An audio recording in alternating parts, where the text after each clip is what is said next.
அதனால இந்த பெற்றோர் தினத்தில் நிச்சயமாக கணவன் மனைவி எல்லாம் வந்திருக்கணும். கணவன் மனைவி பிள்ளைங்க, அதான் பெற்றோர் தினம்.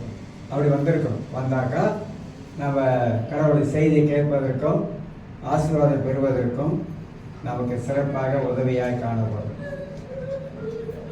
ஆக இந்த காலவேளையில மத்தியிலே இப்போல இருந்து மத்தியில இடத்துல அங்க இருந்து டாக்டர் ஏஆர் ஜேம்ஸ் இருப்பது சந்தோஷம். அதனால அவர் இப்போல ஒரு ஓப்பு வச்சிருக்கிறார், எல்லாருக்கும் தெரியும். அது ஒரு 6 பிள்ளைகள், ஆண் பிள்ளைகள் மட்டும்தான் அவர் எடுத்து பார்க்குறாரு. இப்போ பிள்ளைகள்லாம் கொஞ்சம் காலேஜ் லெவலுக்கு படிக்க போயிருப்பாங்க, பிள்ளைகள் பெருசாகிட்டாங்க. ஸோ அங்கே பத்துக்காட்சியோட சபை வச்சிருக்கிறாரு, சபை வச்சு நடத்தி கொண்டு வர்றாரு. பாய்ஸ் ஸ்கூலில் அவர் டீச்சராக இருக்கிறாரு. ஆக அந்த காலவேளையில் இந்த பெற்றோர் தினத்தில் நாம் எல்லாரும் கூடி வந்திருக்கிறோம். கடவுளுடைய செய்தியை கேட்போம். கர்த்தர் நம்மளை நிச்சயமாக செய்தியின் மூலமாக தேவன் நம்மளை ஆசீர்வதிப்பார். எல்லாரையும் கர்த்தர் ஆசீர்வதிப்பாங்க. நம்ம எல்லாரும் ஒரு கரவழியோடு கூட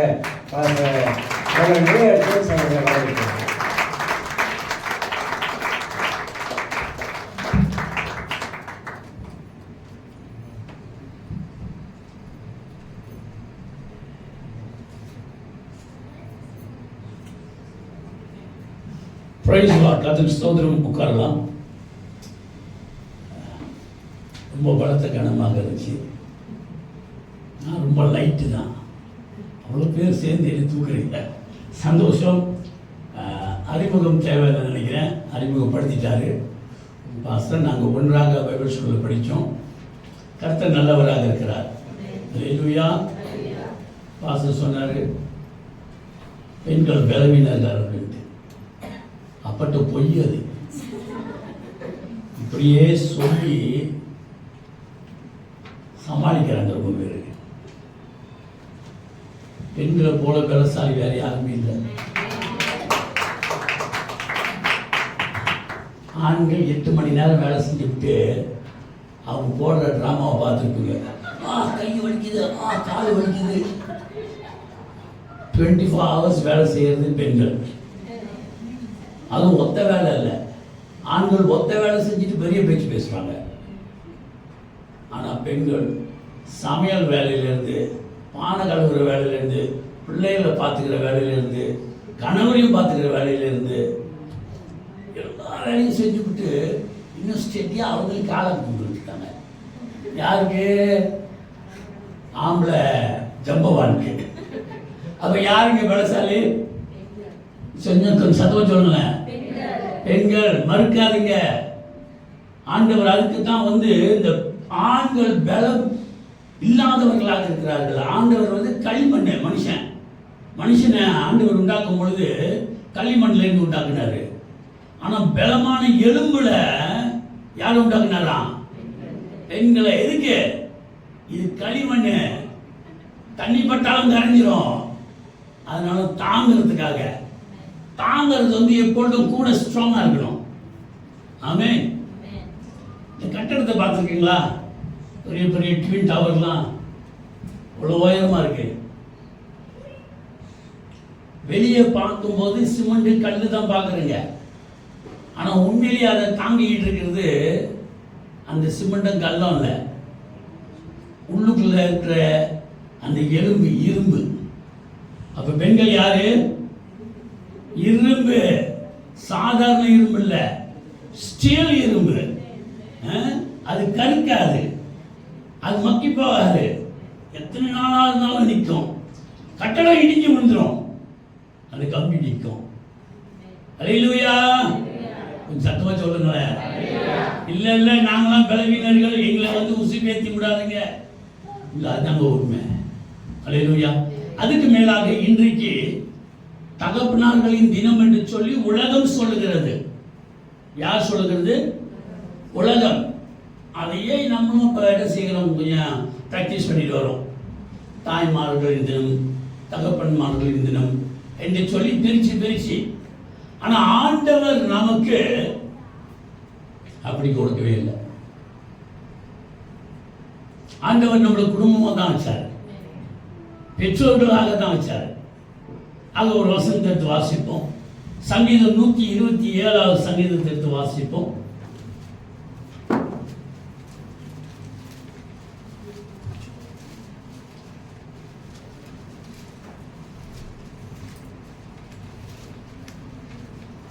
எல்லாருக்கும் தெரிஞ்ச ஒரு வசனம். சங்கீதம் 127. கர்த்தர் வீட்டை கட்டாராகில் அதை கட்டுகிறவர்களின் பிரயாசம் பெறுதான். அல்லேலூயா. இங்க ஆண்டவர் கர்த்தர் கணவரை கட்டாராகில், கர்த்தர் மனைவியை கட்டாராகில் அப்படி சொல்லல. மறுபடியும் வசனத்தை வாசிப்போம். கர்த்தர் வீட்டை கட்டாராகில் அதை கட்டுகிறவர்களின் பிரயாசம் பெறுதான்.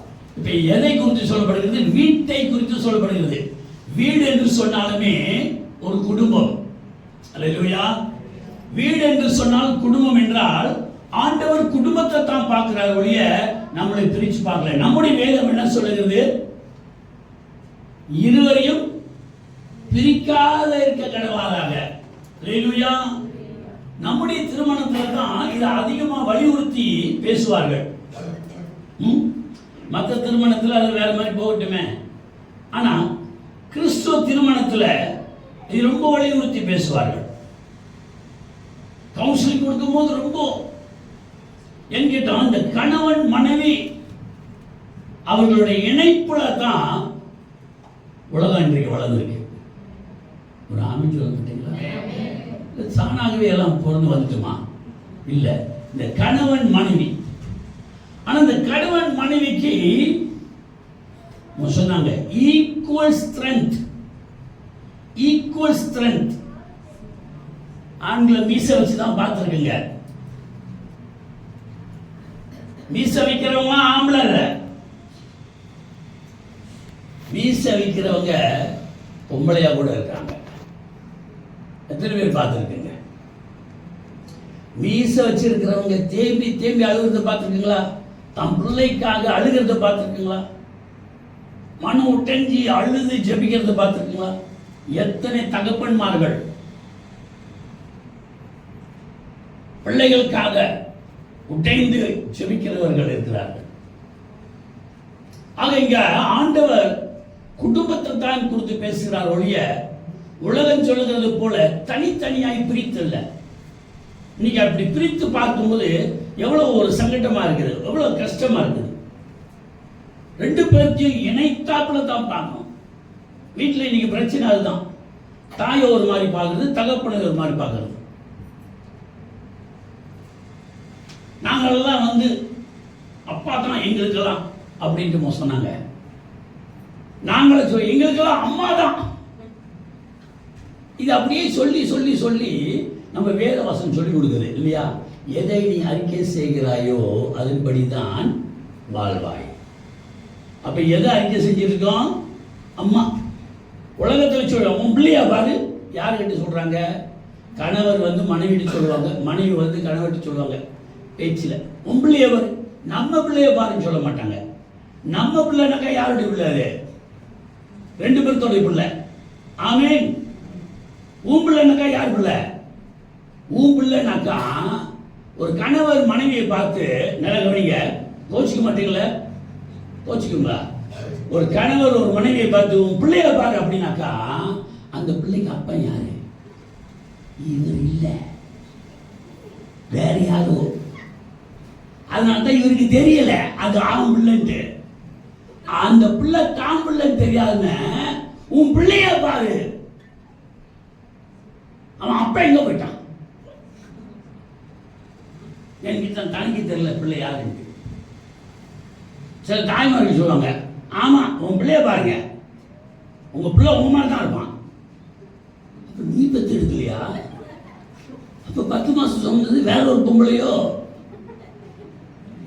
நீ மாட்டாண்டாயோ? எங்க போகுது பார்த்தீங்களா? இதெல்லாம் யாருடைய பிளான்? பிசாசுடைய பிளான். குடும்பத்துல பிரச்சனையை உண்டாக்குறதுக்கு பிரிச்சு வச்சிருக்கிறான் இன்னைக்கு. ஆனா ஆண்டவர் என்ன சொல்லுகிறாரு? அவர் நம்முடைய குடும்பத்தை கட்டாரவில் நான் கட்டுகிற பிரயாசம் வெறுதான். இன்னைக்கு உலகம் கற்றுக் கொடுக்கிற காரியம் தனித்தனியாய், உன் பிள்ளைய பாரு, என் பிள்ளைய பாரு, அவனை பாரு, இவனை பாரு. ரெண்டு பேருக்கும் சம உரிமையை ஆண்டவர் கொடுத்துட்டார். அதான் வேதவாசம் சொல்லுது. வீட்டை கட்டுகிறதுக்கு தகுதி வேணும், குடும்பத்தை கட்டுவதற்கு தகுதி வேணும். நாம் ரட்சிக்கப்பட்டிருக்கிற நாம், ஆவிக்குரிய ஜனங்களாக இருக்கிற நாம், மெய் தேவனுடைய பிள்ளைகளாக இருக்கிற நாம் வித்தியாசமானவர்கள். அல்லேலூயா. நமக்கும் இந்த உலகத்தார்களுக்கும் வித்தியாசம். இந்த உலகத்தார்கள் அவர்களும் திருமணம் செய்கிறார்கள், பிள்ளைகளை பெற்றிருக்கிறார்கள். ஆனாலும் அவர்களுடைய அமைப்பு வேறு, நம்முடைய அமைப்பு வேறு. நம்முடைய அமைப்பு எப்படி வருகிறது என்றால், உலகத்தார்களுடைய அமைப்பு எப்படி வருகிறது என்றால், அவர்களுடைய வழிபாட்டின் மூலமாக வருது. அவர்களுடைய வழிபாட்டில் பார்த்தோம்னு சொன்னாக்கா, தமிழில் பார்த்தோம்னு சொன்னாக்கா வேறு மாதிரிலாம் போயிட்டுருக்கோம். அது நம்ம பேச வேணாம், நம்ம அதுக்கு வரும் இல்லையா. இன்றைக்கி அநேக தமிழ்லேருந்து வந்திருக்குங்க, ஹிந்துலேருந்து வந்திருக்குங்க. அதை பார்த்தோம்னு சொன்னாக்கா வேறு மாதிரி போயிட்டுருக்கு. அப்போ குடும்பமும் அப்படி தான் போயிட்டு. இஸ்லாம் எடுத்துக்கிட்டோம்னாக்கா சுத்தமாக கதையே வேறையாச்சு. அது எத்தனை வச்சுக்கலாம்? 4 வச்சுக்கலாம். 4 பேரை கொண்டாக்கா அங்கே 14 இருக்கான், இன்னும் 72 இருக்கான். இது என்ன ஒரு கோலம். ஆனால் நமக்கு ஆண்டவர் என்ன சொல்கிறாரு? எடுத்து வாசிப்போம் ஒரு வசனத்தை.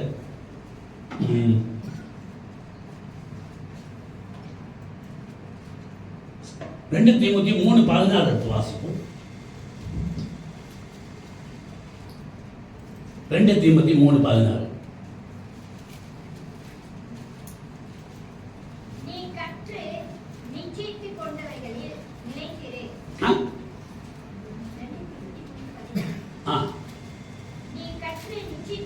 அப்படியா?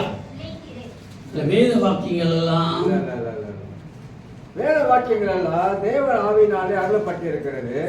தேவனுடைய மனுஷன் தேறினவனாகவும் எந்த நற்கிரையும் செய்ய தகுதி உள்ளவனாகவும் இருக்கும்படியாக. போதும். நீங்க என்ன வசனம் வாசிச்சீங்க?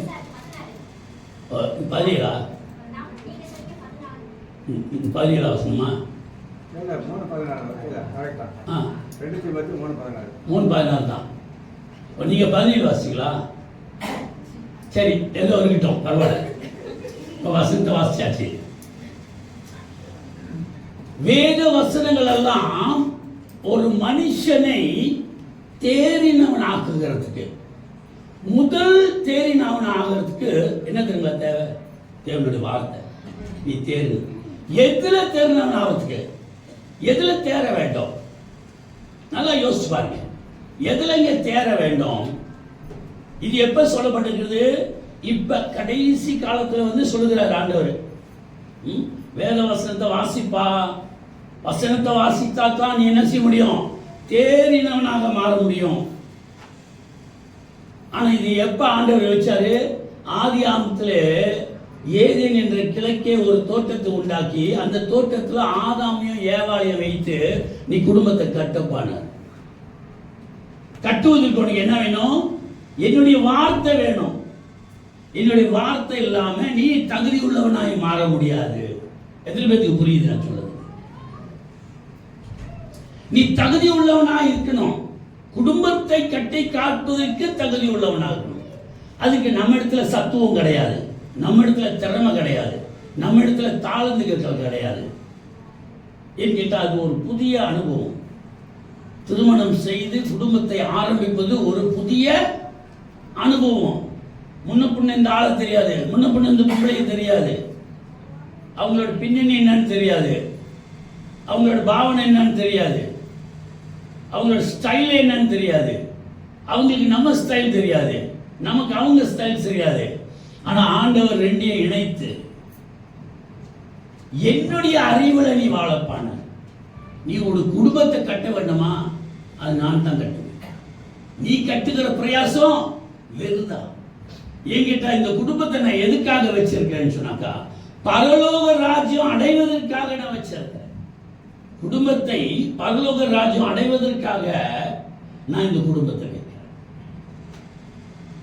அப்ப இவங்க என்ன செஞ்சிருக்கணும்? ஆதாம் ஏவாள் என்ன செஞ்சிருக்கணும்? ஆரம்பத்திலேயே தேவனுடைய வார்த்தைகளை கேட்டிருக்கணும். ஆனா யார் கேளாமல் போனா? பெண்கள் கேளாம போயிட்டாங்க.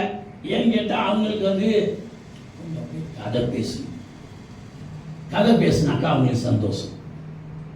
சில நேரத்தில் இந்த ஆம்பளைங்க பாருங்களேன், காரணம் சொல்லுவாங்க, ரொம்ப டயர்டா இருக்கு. காதல் பண்ணும் போது போனு சூடு ஏறி திரிச்சு போயிடும். அப்படியும் பேசிக்கிட்டு தான் இருப்பாங்க. அவங்க போனை நீ பாட்டிடுவாங்க, இவர் பேசிக்கிட்டே இருப்பாரு. என்ன கண்ணு சாப்பிட்டிய கண்ணு, 365 நாள் இதே தான். நீ எப்படி இருக்க, நீ பேசு, நான் பேசு, நீ பேசு, நீ பேச, நீ பேசு. இப்ப அதை கூட என்ன செஞ்சுட்டான்? டிக்டாக்ல போட்டு தாக்குறான். எப்படி இருக்கீங்க, நீ எப்படி இருக்க, சாப்பிட்டியா சாப்பிட்டியா, நீ பேச, நீ பேச. இதுதான் காதல் கலப்பாரு ஓடி இருக்கு. அன்னைக்குள்ள காதல் கலவை வேற. ஆனா இன்னைக்கு என்ன செய்யணுமா? பெற்றோர்களின் தினம். இன்னும் கொஞ்சம் கூட சொல்ல போனா குடும்பத்தார்களின் தினம். இன்னைக்கு என்ன தினம்? குடும்பத்தார்களின் தினம். பெற்றோர்கள் மாத்திரம் வாழ்கிறது, பிள்ளைகள் இல்லாமல் பெற்றோர்கள் கிடையாது, தம்பதிகள் தான். ஆமென். ஆக இது என்ன? குடும்பத்தார்களின் தினம். என்கிட்ட கர்த்தர் தம்பதிகளை கட்டும்படியாக வரல, குடும்பத்தை கட்டும்படியாக வரல. ஒரு அழிலே சொல்ல மாட்டீங்களா? ஒரு ஆமையும் சொல்ல மாட்டீங்களா? நான் என்னமோ பொய் சொல்ற மாதிரி இருக்கு. ஆமாவா? அப்ப குடும்பத்தை கட்டுகிற வேலை உண்மையிலேயே நம்மளுடைய வேலை அல்ல. ஏன்னு கேட்டா இந்த குடும்பத்தை அமைக்கிற பிளானே அவரோட பிளான். பிளான் உள்ளவங்க தாங்க அதை சீரா வச்சிருக்க முடியும். பிளான் இல்லாதவங்க கெடுத்து போடுவாங்க. ஆதாமுக்கு நல்லா விளங்கிடுச்சு. மத்தியான வேளையிலே குளிர் நேரத்திலே கர்த்தர் ஒவ்வொரு நாளும் ஆதாமோட கூட பேச வந்தார். அம்மாவும் அங்க இருந்தாங்க. ஆனா ஒரு நாள் வந்தாரு, அம்மா அங்க இல்லை, ஐயா மாத்திரம் பார்த்தாரு. அங்க பேசல, போயிட்டாரு. சரி பிஸியா இருக்காங்க போல. ஆனா அம்மா எங்கேயோ போயிட்டு பிஸி ஆயிட்டாங்க. போயிட்டு எல்லாம் வந்து ஆண்டவர் போயிட்டு வர்றதுக்கு முன்னே நடந்த சம்பவம் இது. போயிட்டு வந்தோடனே அம்மா சொன்னாங்க, யோ இது எப்படிப்பட்ட குழந்தை. அதுக்கு முன்னையே அவர் பார்த்துட்டாரு. அடியாத்தே இடியாடி சாப்பிட்டு வந்த, இதை சாணம் சாப்பிட வேணாம்னு சொன்ன. ஆமா நீங்க சொல்லுவீங்க, உங்களுக்கு என்ன? இந்த பழம் என்ன ருசி தருமா, என்ன சுகத்திரமா? இப்ப நீ சாப்பிடுறியா இல்லையா? இன்னைக்கு ரொம்ப குடும்பத்தில் அதுதான் நடக்குது. யோ என் பேச்சு கேட்கல, நான் போயிடுவேன் எங்க அம்மா வீட்டுக்கு.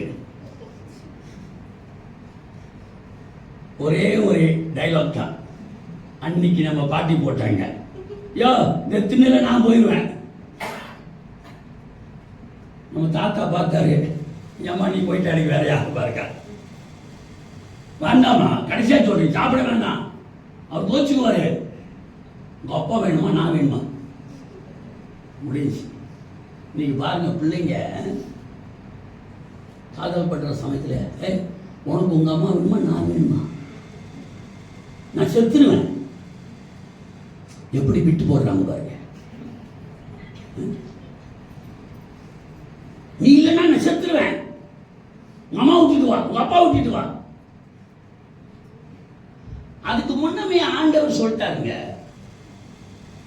அதுக்கு முன்னமே ஆண்டவரை சொல்லிட்டாரு, நீ திருமணம் பண்ணும்போது உன் தாயையும் தகப்பனையும் விட்டு நீ தனியா ஒரு குடும்பத்தை ஆரம்பிட்டு. ஆனா இது நமக்கு விளங்கல, உலகத்தார்களுக்கு விளங்கல. உலகத்தார் வேற மாதிரி போறாங்க. ஆனா கர்த்தருடைய பிள்ளைகள் நம்ம அதில் தெளிவா இருக்கணும். முதலாவது என்ன சொல்லப்படுகிறது? குடும்பத்தை கட்டும்படியாக கர்த்தர் வருகிறார். அல்லேலூயா. இரண்டாவது அந்த தகுதியை எப்படி கொடுக்கிறார் என்றால், நீங்களும் நானும் என்ன செய்யணும்? வேத வசனத்தை அனுதினமும் தியானம் பண்ணணும். அல்லேலூயா. யோசுவா 1:8 எடுத்து வாசிப்போம்.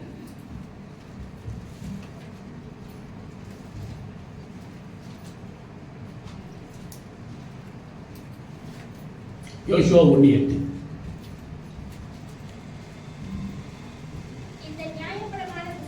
இந்த நியாய பிரமாணம், நியாயமான பிரமாணங்கள், சாதாரண பிரமாணங்கள் அல்ல, நியாயமானது, நேர்மையானது, நேர்த்தியானது, உண்மையானது, சத்தியமானது, பூர்ணமானது. அதான் நியாயமான ஒரு பிரமாணம். பிரமாணம்னா கட்டளைகள், விதிமுறைகள். நீங்கள் குடும்பத்தை கட்டி காப்பதற்கு வேத வசனம் உங்களை தகுதி உள்ளவர்களாய் மாற்றுகிறது. ஆனால் இந்த வேத வசனம் நியாயமான பிரமாணமாக இருக்குது. இதைத்தான் அபியாசப்படுத்த வேண்டும். நியாயம் இல்லாத காரியத்தை குடும்பத்தில் கொண்டு வந்து திணிக்கக்கூடாது. குடும்பத்தில் திணிக்க வேண்டிய காரியம் என்ன? நியாயமான காரியத்தை, குடும்பத்துக்கு நியாயமான காரியத்தை. அல்லேலூயா, அல்லேலூயா. ஆக என்ன வாசிக்கிறோம்? உன் வாயை விட்டு முதலாவது பிரியக்கூடாது. நம்ம வாயை விட்டு பிரியாம இருக்கிறது என்னது?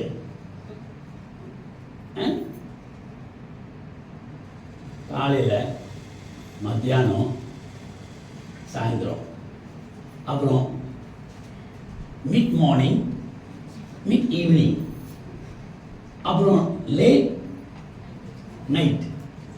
அப்ப எத்தனை ஆச்செல்லாம்? Morning breakfast, mid morning breakfast, lunch, tea time, dinner, supper. இதுக்கு இடையில இருக்க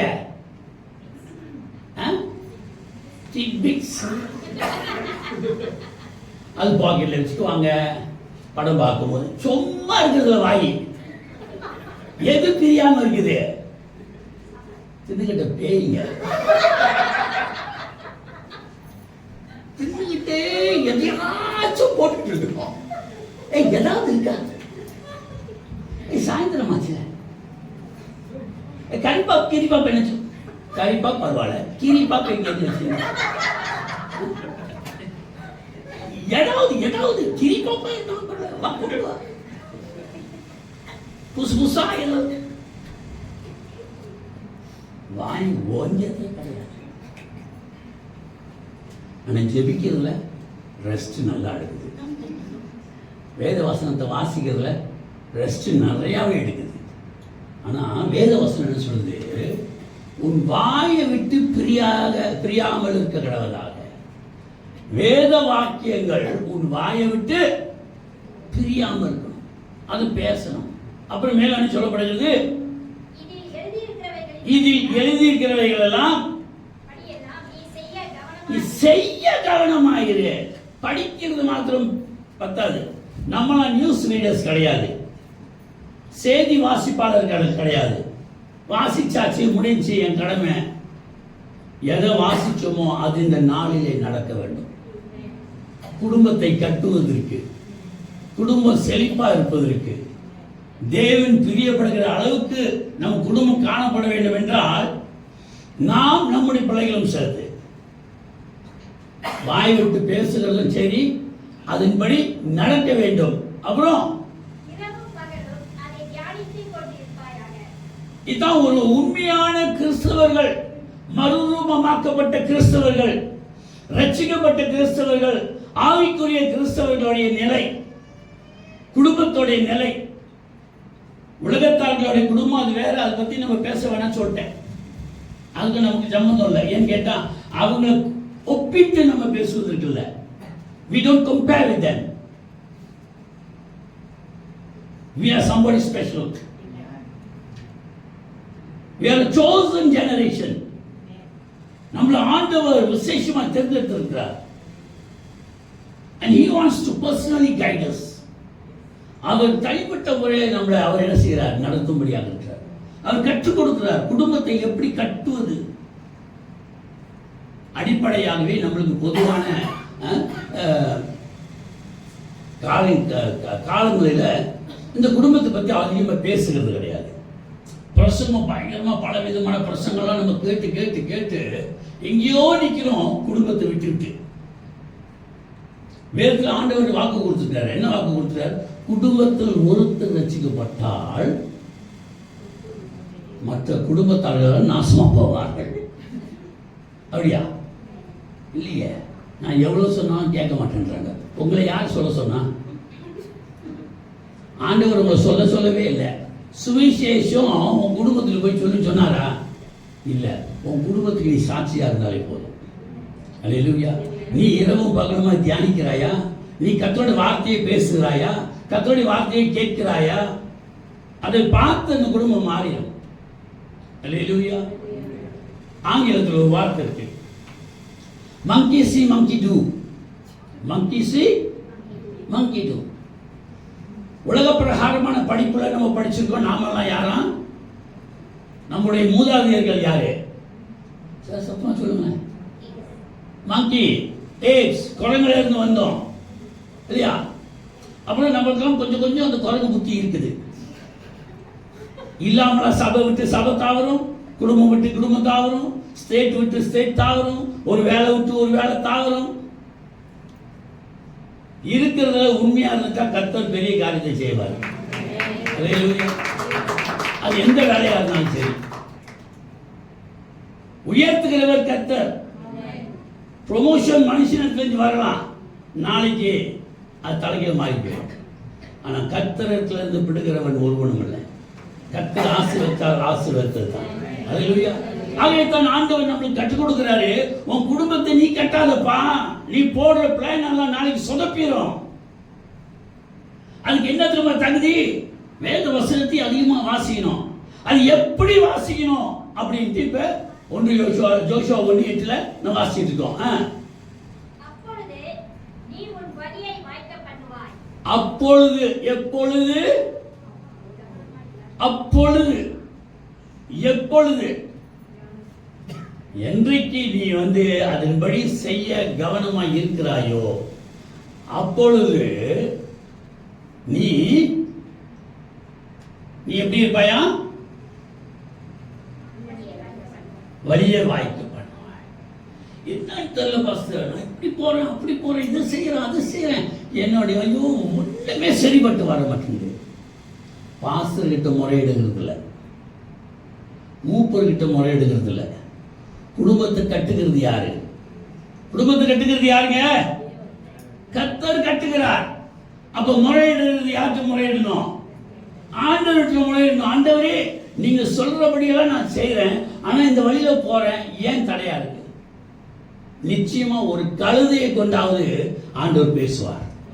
அல்லேலூயா. பேலியாம்கிட்ட பேசின தேவன் நம்மோடு பேச மாட்டாரா? கழுதையை கொண்டு பேசினாருங்க. நம்ம கிட்ட கழுதையை கொண்டு பேச மாட்டாரு. ஒரு ஊழியக்காரர் கொண்டு பேசுவார், ஒரு மூப்பர் கொண்டு பேசுவார், ஒரு நல்ல தலைவர்கள் கொண்டு பேசுவார், வேத வசனத்தை கொண்டே பேசுவார். அல்லேலூயா. அல்லேலூயா. அது வாசி முடிங்க. வலிய வாய்க்கு பண்ணுவாய், அப்புறம் புத்திமானாய். நினைக்கிறேன் 100க்கு இங்க இருக்கிற 100க்கு 90 பேராவது அந்த வார்த்தையை ஒரு தடவையாவது நம்ம கேட்டிருப்போம். புத்தி இருக்கா அவனுக்கு? கேட்டதே இல்லையா நீங்களா? நான் நிறைய தடவை கேட்டிருக்கேன். அறிவு இருக்காரு அவனுக்கு? புத்தி இருக்கா? எங்கிட்ட புத்தி இல்லாம நடந்திருக்கும் நிறைய தடவை. அவன் எத்தனையோ தடவை புத்தி இல்லாம நடந்திருக்கும். மூளை இருக்கு, ஆனா என்ன இல்ல? புத்தி இல்லை. We got brain, but no intellectual power. Brain alone not enough. We need intellectual power. மூளை மாத்திரம் இருக்கிறது பத்தாது, அதுல புத்தி இருக்கும். அல்லேலூயா. தமிழ் அதனால தான் ரொம்ப அழகா பாடி வச்சிருக்கான். கத்தியை தீட்டாத, எதை தீட்டணுமா? உன் புத்தியை தீட்டு. புத்தியை எப்படி தீட்டுறது? வேத வசனம். அல்லேலூயா. உன் புத்தி கூர்மையா இல்லையா? வேத வசனம். யாக்கோபு 1:5 வாசிக்கும் போது என்ன சொல்கிறோம்? நீ ஞானம் இல்லைனாக்கா இந்த இடத்துல கேட்க கிடவாயாக. நான் அது உனக்கு சம்பூர்ணமாக கொடுக்குறேன். யாக்கோபு 1:5 அதை வாசி இல்லையா? ஞானத்தை ஆண்டவர் கொடுக்கிறாரு. புத்தியை காட்டிலும் மேலானது ஞானம். அந்த ஞானத்தை ஆண்டவர் கொடுக்கும் போது நம்மளா ரொம்ப விசேஷித்தவர்கள். அல்லேலூயா. ஏன் கேட்டா, கர்த்தருக்கு பயப்படுகிற பயமே ஞானத்துக்கு ஆரம்பம். இந்த உலகத்துல எல்லாம் சாமிகளையும் பார்த்து பயப்படுறாங்க. ஞானத்துக்கு ஆரம்பம்ன்றீங்களா? ஞானத்துக்கு ஆரம்பமே கிடையாது. ஏன்னு கேட்டா, அவங்க பயப்படுகிற பயம் ஒரு மெய் தேவனை கொண்டு அல்ல. நாமளோ மெய் தேவனை அறிந்து அவருக்கு நாம் பயந்திருப்போம் என்றால் ஞானம் நமக்கு உண்டாகும். ஒரு அலையிலே சொல்லுங்களா? அல்லேலூயா. சரி, இப்ப வருவோம் மணியாவதுல பாயிண்ட்டுக்கு. ஒரு 4-5 பாயிண்ட் சுருக்கமா சீக்கிரமா பார்ப்போம். பெற்றோர்கள் தினம், குடும்பத்தார்கள் தினமாக நாம் பார்ப்போம். வேத வசனத்துல நான் வாசிச்சோம், கர்த்தர் பெற்றோர்களை கட்ட வரல, குடும்பத்தாரை கட்ட வராருன்ட்டு. அல்லேலூயா. நாம் எடுத்துக்கொள்வோமாக உபாகமம் 6வது அதிகாரம். உபாகமம் 6வது அதிகாரம் 1ல இருந்து வசனங்களை வாசிப்போம்.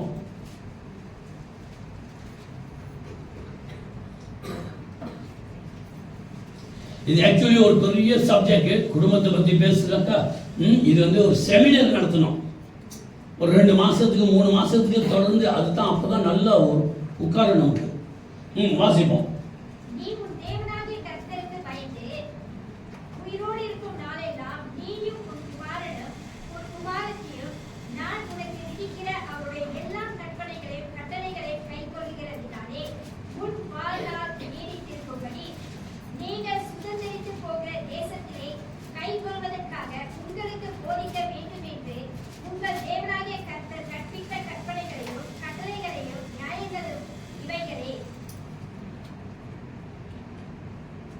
சரி, முதலாவது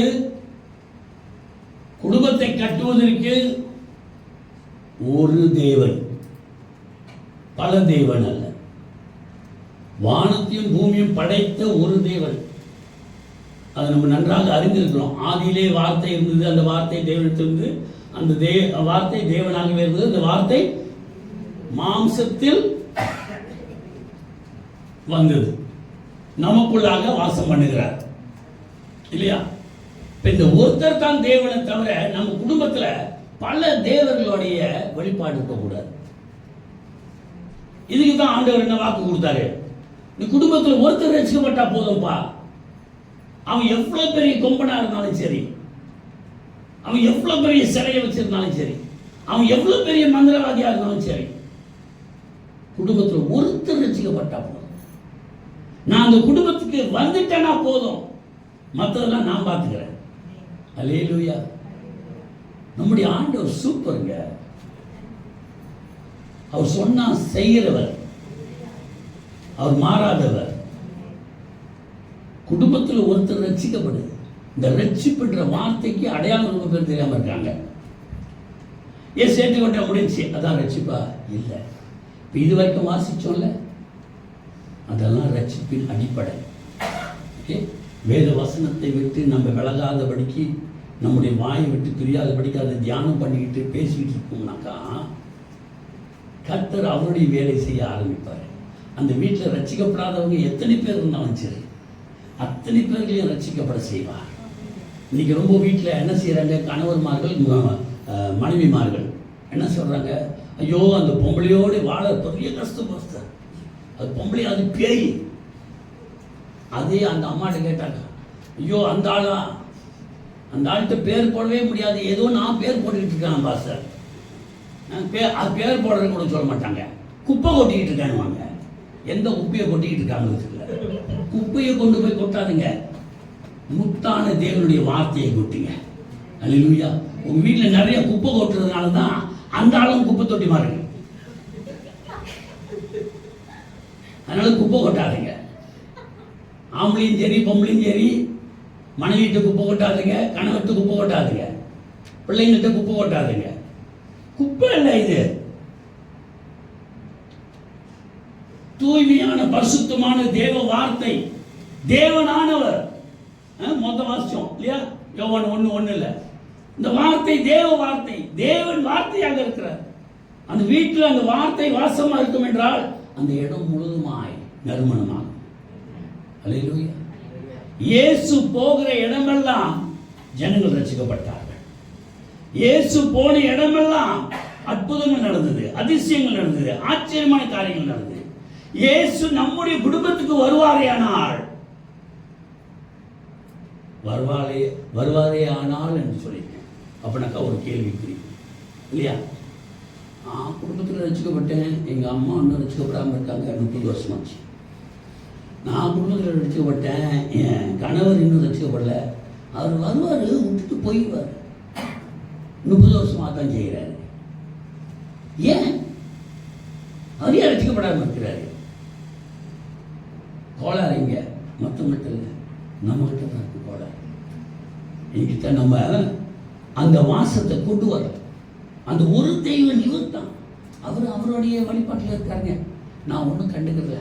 அவர் அவருடைய கடவுளை வணங்குறாரு. சென்சிட்டிவ் ஆகணும். அவர்கிட்ட காட்டுறதில்ல, அவங்க கிட்ட காட்டுறதில்ல. நம்மளுடைய உணர்ச்சி வசமான காரியங்களை அங்க காட்டுறதில்ல. ஆமா, நீங்க கும்பிடுறதுலண்ணா, இந்த வீட்டில் நீங்க கும்பிடுறதுனால தான் இல்லை இல்லை, அந்த சென்சிட்டிவ் அங்கே காட்ட தேவையே இல்லை.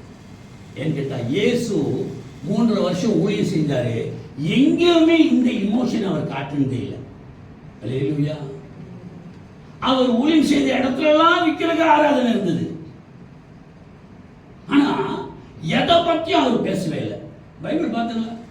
எதையாவது எங்கேயாவது நீங்க போங்கடா சனிங்கள விக்கிரக ஆராதனை பண்றாங்க சொன்னாரா? இல்லை. அவர் செய்ய வேண்டிய வேலையை அவர் செஞ்சுக்கிட்டே போயிட்டு இருந்தார். அல்லேலூயா. நம்ம செய்ய வேண்டிய வேலையை நம்ம செஞ்சுக்கிட்டே இருக்கணும். அல்லேலூயா. யாரையும் கொண்டேன் பண்ண வேண்டிய அவசியமே கிடையாது. அவன் பாரு ஐஸ்கிரீம் விற்கிறான், எதுக்கு உங்களுக்கு அந்த வேலை? எதையாவது செஞ்சுட்டு போட்டோம். உங்க கவனம் எதில் இருக்கணும்? வேத வசனத்தில் இருக்கணும். அவன் மணி அடிக்கிறானோ சங்கு ஊதுறானோ எதையாவது படிட்டு போட்டோம். உங்களுக்கு அதில் வேலையே கிடையாது, நமக்கு அதில் பங்கே கிடையாது. என்கிட்ட நம்ம பங்கெல்லாம் ஒன்றான மெய் தேவனை நாங்கள் ஆராதிக்கிறோம். அல்லேலூயா. 2வது வசனத்துக்கு வாங்க.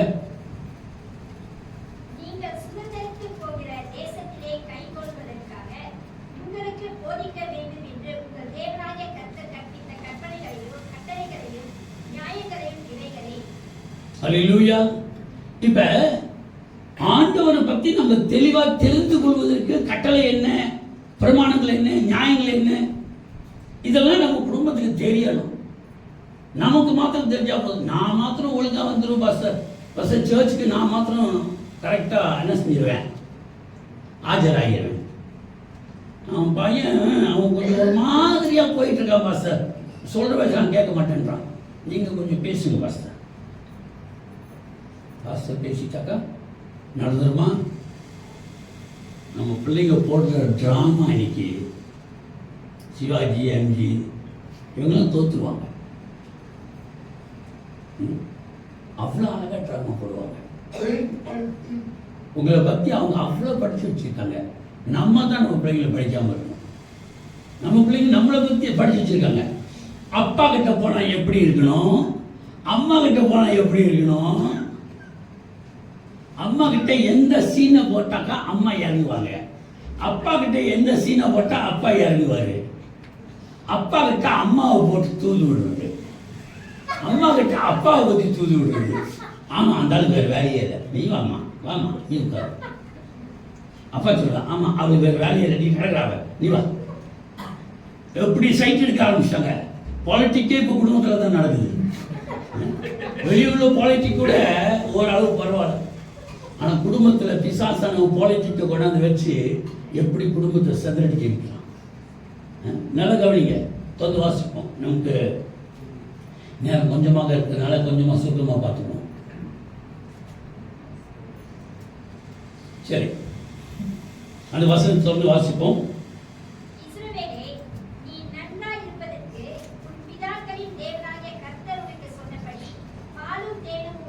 3வது வசனங்களா? இஸ்ரவேலே என்று சொல்லும் போது யாரை சொல்றது? இப்ப குடும்பத்தாரே.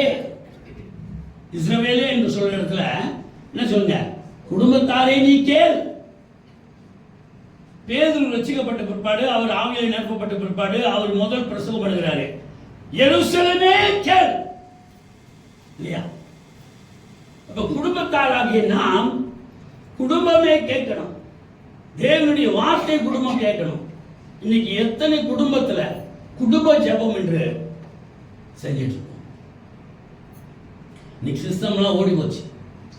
ஒரு காலத்துல குடும்பமா ஜெபிச்சு ஜெபிச்சு ஜெபிச்சு குடும்ப ஜெபம்.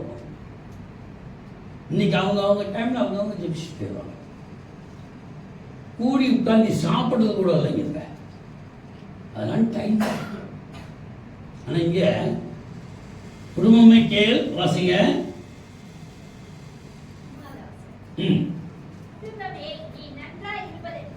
நீ நன்றாய் இருப்பதற்கும்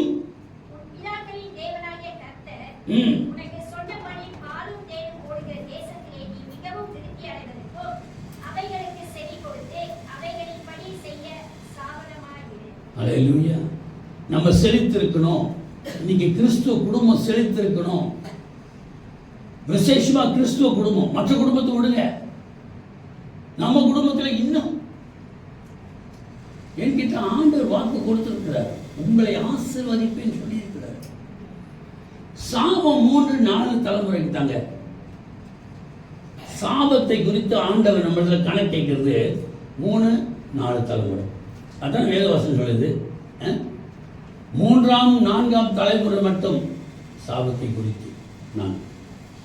ஆனா ஆசீர்வாதத்தை குறித்து சொல்வோமானால் எத்தனை தலைமுறை கொடுத்துருக்கிறார் ஆண்டவர்? கொஞ்சம் சொல்லுங்களேன்.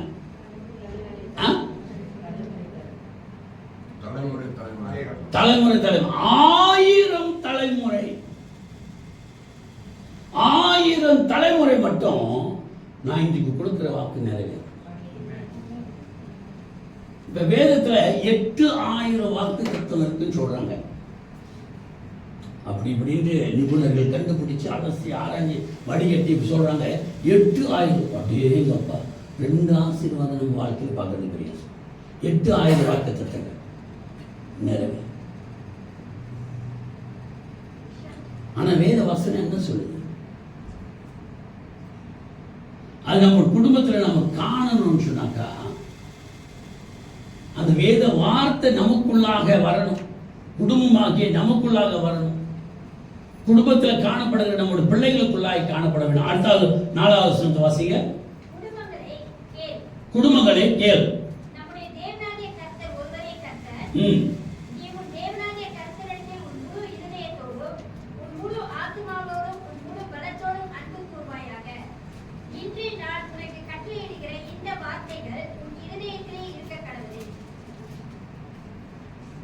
இந்த வார்த்தை எங்க இருக்கணுமா? இருதயத்தில் இருக்கணும். ஆசீர்வாதத்தை ஆண்டவர் நம்மளுக்கு கட்டளை கொடுத்திருக்கிறாரு. அது 1000 தலைமுறைக்கு அது நம்முடைய இருதயத்திலே தங்கி இருக்கணும். ஏதோ கொஞ்ச நாளைக்கு டச் அண்ட் கோ இல்லை. நம்மளுக்கு எப்போதும் சார்ஜில் இருந்துகிட்டே இருக்கணும். சார்ஜில் இல்லைனாக்கா அந்த வேலை செய்யாது. பேட்டரி மாதிரி தான். சார்ஜில் இருந்துகிட்டே இருக்கணும். அதனால தான் இரவு பகலும் அதை தியானித்து கொண்டே இரு. உனக்கு நான் வச்சிருக்கிற ஆசீர்வாதம், இந்த ஆசீர்வாதம் 1000 தலைமுறைக்கு. உங்களுக்கு தெரியுங்களா? இந்த வாக்கு கொடுத்ததே வந்துட்டு நோவாவுடைய காலத்துக்கு பிறகு. அப்போ முதல் 2000 வருஷம் போச்சு. அந்தாண்ட ஆபிரகாமுடைய காலத்திலேருந்து ஆரம்பிக்குது. ஆபிரகாமுடைய காலத்துக்கும் நம்முடைய காலத்துக்கும் சுமார் இப்பதான் ஒரு 3000 வருஷம். எத்தனை தலைமுறை ஆச்சுன்னு நினைக்கிறீங்க? ஆண்டவர் 1000 தலைமுறை சொன்னாரு. 1000 தலைமுறை தாண்டிடுச்சுன்னு நினைக்கிறீங்களா? எத்தனை தலைமுறை போச்சு? சும்மா ஒரு சிம்பிள் கணக்கு போடுங்களேன். 1000 பாயிண்டோட பேசுறவங்க எடுத்து விடுங்க. இப்ப எத்தனை தலைமுறையாச்சு? சரி பரவாயில்ல, கணக்குல நம்மளாம் கொஞ்சம். ஒரு தலைமுறை 40 வருஷம் சொல்லுது. ஒரு தலைமுறை 40 வருஷம். 100 தலைமுறைனாக்க எத்தனை வருஷம்? 4000 வருஷம். அப்படின்னா 100 தலைமுறை கூட இன்னும் முடியலைங்க. எத்தனை பேருக்கு புரியுது நான் சொல்லுறது? தேவனுடைய வாக்கு தத்துவம் 1000 தலைமுறை மட்டும். அதான் 100 தலைமுறை கிட்ட வருது. அப்படின்னா இன்னும் எவ்வளவு ஃப்ரெஷ்ஷா இருக்கு. இப்பதான் அங்க கொண்டாந்து வச்சாங்க. என்னது? நாசலமா கடையில அந்த நாசலமா புக்கிட்டு அதெல்லாம் காலையில் செஞ்சு விற்கிறது தான். சாயந்தரம் வரைக்கும் இருக்கும். வரவன் கேட்பான் மத்தியானத்தில், பீரா பிக்கினா? அவன் சொல்லுவான், பாருதடி. தொடர்ந்துனாக்கா கம்மு மாதிரி இருக்கும். என்கிட்ட பாகி சொல்ல பிக்கேன். ஆனா தேவனுடைய வாக்கு தத்துவம் 1000 தலைமுறைக்கு. இப்பதான் 10% ஓடி இருக்கு. இப்பதான் 100 தலைமுறை போயிருக்கு. எவ்வளோ ஃப்ரெஷ். நம்ம எவ்வளவு கிளைம் பண்ணலாம். we are the first generation. நாமத்தான் இந்த வாக்கு தத்துவத்துக்கு முதல் தலைமுறையாக காணப்படுவோம். அல்லேலூயா. இந்த கிறிஸ்துவின் தலைமுறை ஒரே தலைமுறை தான். கிறிஸ்துவின் தலைமுறை ஒரே தலைமுறை. 2 தலைமுறை 3 தலைமுறை எல்லாம். நீங்க யாரோட பிள்ளைங்க? கிறிஸ்து இயேசுவின் பிள்ளைகளாக இருக்கீங்க. நான் யாரோட பிள்ளை? இயேசுவின் பிள்ளை. எங்க தாத்தா யாரோட பிள்ளை? இயேசுவின் பிள்ளை. எங்க தாத்தாவுக்கும் இயேசு அப்பா, எனக்கும் இயேசு அப்பா. தலைமுறை மாறல, ஒரே தலைமுறை இருக்குது. அல்லேலூயா. இந்த வாக்கு தத்தங்கள் எல்லாம் ஆண்டவர் நம்மளுக்கு கொடுத்து பெற்றோர்களாகிய நமக்கு அந்த பொறுப்புகளை கொடுத்துருக்காரு. நான் வாசிப்போம். 7வது வசனத்தை வாசிப்போம். நீ அவைகளை உன் பிள்ளைகளுக்கு கருத்தாய் போதித்து. எப்படி போதிக்கணுமா? கருத்தாய், வித் டிலிஜென்ஸ். கருத்தாய். சும்மா அதான் அந்த வசனம் தான். உங்களுக்கே முதலாவது வசனம் என்னன்னு தெரியல, ஏதோ படுறா இல்ல. கருத்தாய். அப்ப ஒவ்வொரு ஞாயிற்றுக்கிழமை சபைக்கு வர்றது, பைபிள் ஸ்டடிக்கு சபைக்கு வர்றது, இதெல்லாம் எதுக்காக? சூப்பரா இருந்துச்சுல இன்னைக்கு பிரசங்கம். இன்னைக்கு ஸ்டடி சூப்பரா கொடுத்தாரு. மார்க் போடுறதுக்கு இல்ல, உங்களுக்கு அங்கே ஏத்திக்கிறது. அல்லேலூயா. எத்தனை பேருக்கு புரியுது? நம்முடைய வாழ்க்கையில அதை ஏற்றிக்கொள்ளணும். அப்பதான் நம்ம கருத்தா சொல்லி கொடுக்க முடியும். ஒவ்வொரு வாரமும் ஞாயிற்றுக்கிழமை சபையில வந்துட்டு திரும்ப போயிட்டு அதை எத்தனை பேர் தியானிக்கும்? இந்த வாரத்துல கர்த்தருடைய வார்த்தை நாம் கேட்டு நம்ம குடும்பத்துக்கு, நம்ம சமுதாயத்துக்கு அதை கருத்தாய் போதித்து வீட்டில் உட்கார்ந்து. அப்ப எப்பெல்லாம் இத வீட்டில் உட்கார்ந்து இருக்கும் பொழுது, நடக்கும் போது, படுத்துக் கொள்கிற போது, எழுந்திருக்கும் போதும் அவைகள் குறித்து பேசு. 4 இடத்துல பேச சொல்லியிருக்காரு. கற்றுக்கொண்டு கற்றுக்கொடு, கற்றுக்கொண்டு கற்றுக்கொடு. எப்படி? கற்றுக்கொண்டு கற்றுக்கொடு. What you receive, give it back. What you learn, teach back. In 4 ways. 4 விதத்துல. எப்ப? நடக்கும் போது, உட்கார்ந்து இருக்கும் போது. நம்ம வீட்டில் உட்கார்ந்து இருக்கும் போது என்ன கேட்போம்? ஏய்,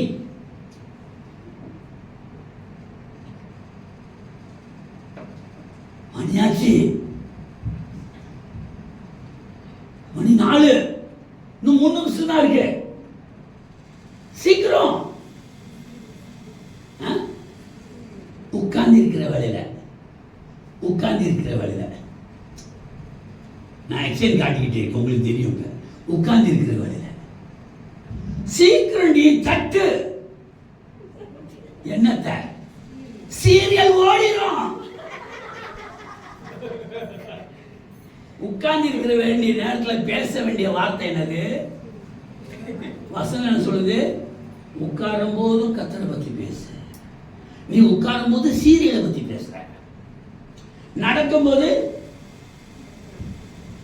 ஆமா அந்த பையனை பத்தி சொல்லிட்டு இருந்திய,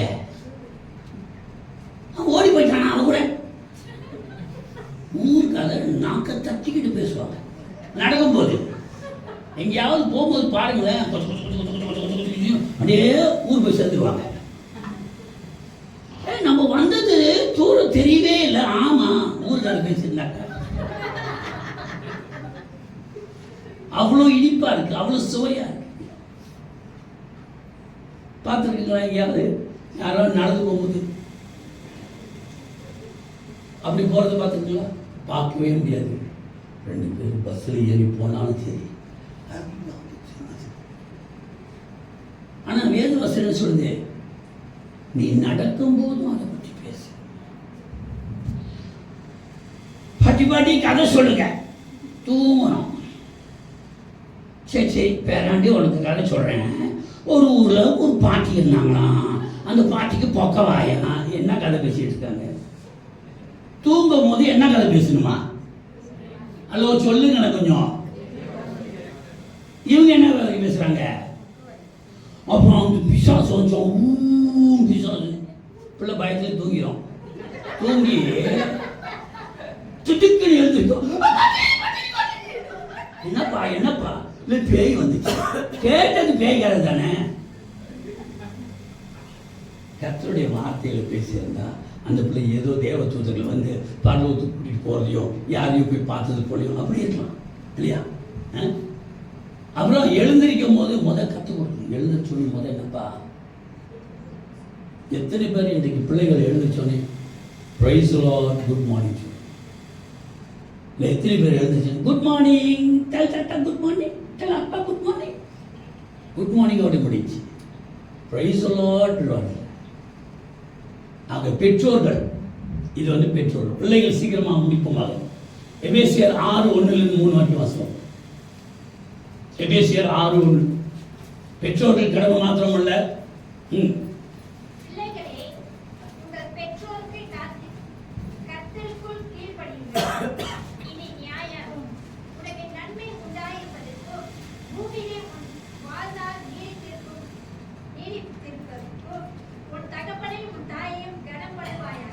அல்லேலூயா, கீழ்ப்படிவாயாக கனம் பண்ணுவாயாக. பிள்ளைகள் பெற்றோர்களை கீழ்ப்படியணும். கர்த்தருக்குள்ளாக கீழ்ப்படியணும், கனப்படுத்தணும்.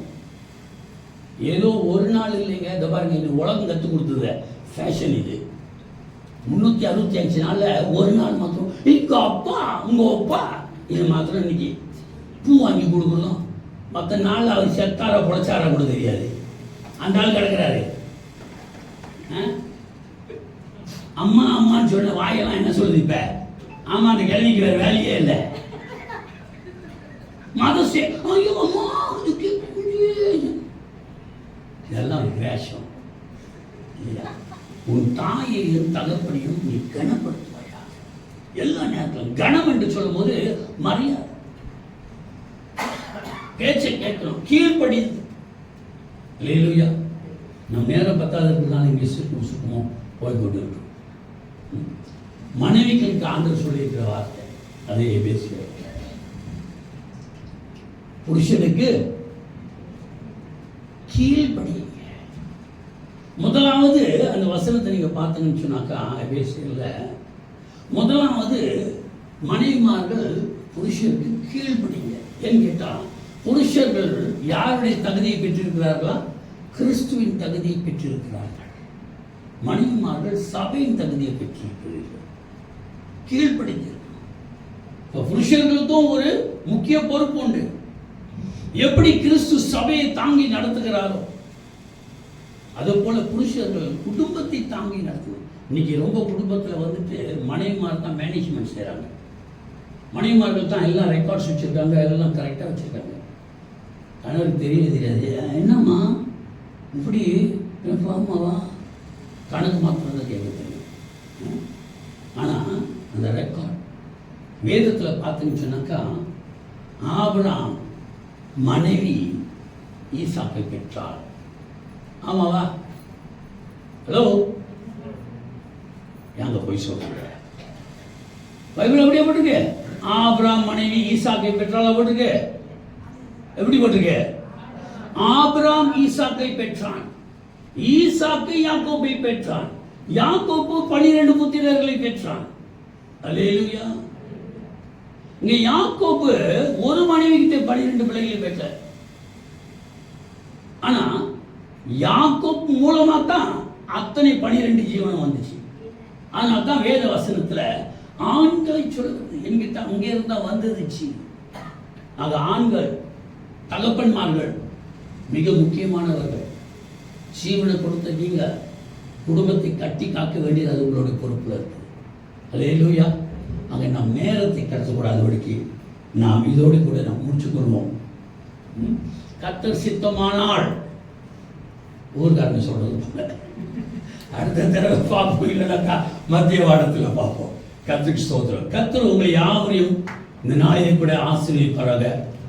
கணவர் தகப்பனார்கள் தினமாக அல்ல, குடும்பத்தார்கள் தினமாக குடும்பத்தை யாவரையும் கர்த்தர் ஒட்டுமொத்தமாக ஆசீர்வதிக்கும்படியாக நாம் ஜெபிப்போமாக. கண்களை மூடி நாம் ஜெபிப்போம். யாவரும் அப்படியே எழுந்து நிலங்கள். ஏன் கேட்டால் நம்ம குடும்பமாக இருக்கிறோம். ஓகே, நாம் கணவர்மார்கள் மனைவிமார்கள் என்று அல்லாமல் குடும்பமாக. பரிசுத்தமுள்ள நல்ல தேவனே, உடைய நாமத்தை ஸ்தோத்திரிக்கிறோம் ராஜா. உன்னதமான தேவனே, தகப்பனே, வாக்கு தத்தங்களை கொடுத்த தேவன், நீ வாக்கு மாறாத தேவன் ஆண்டவரே. இதோ நீ ஆண்டவரை தனிப்பட்ட எந்த ஒரு மனுஷனுக்கும் அல்லாமல் குடும்பத்துக்காக நீ கொடுத்த வாக்குகள் ஆண்டவரே. குடும்பம் ஆண்டவரே தன்னைத்தானே காப்பாற்றி கொள்ள கூடாதபடிக்கு ஆண்டவரே நீ ஆண்டவரே குடும்பத்தை கத்தாவை கட்டி காக்கிறவராக இருக்கிறேன் தகப்பனே. அதுக்கு எந்த விதமான காவலை வைத்தாலும் அந்த காவல் உருப்படி இல்லாமல் போகும். ஆனாலும் நீரோ கத்தாவே ஒவ்வொரு குடும்பத்தையும் கட்டி காக்கிறதுக்காக நன்றி, கத்தாவை பாதுகாக்கிறதுக்காக நன்றி, சுகம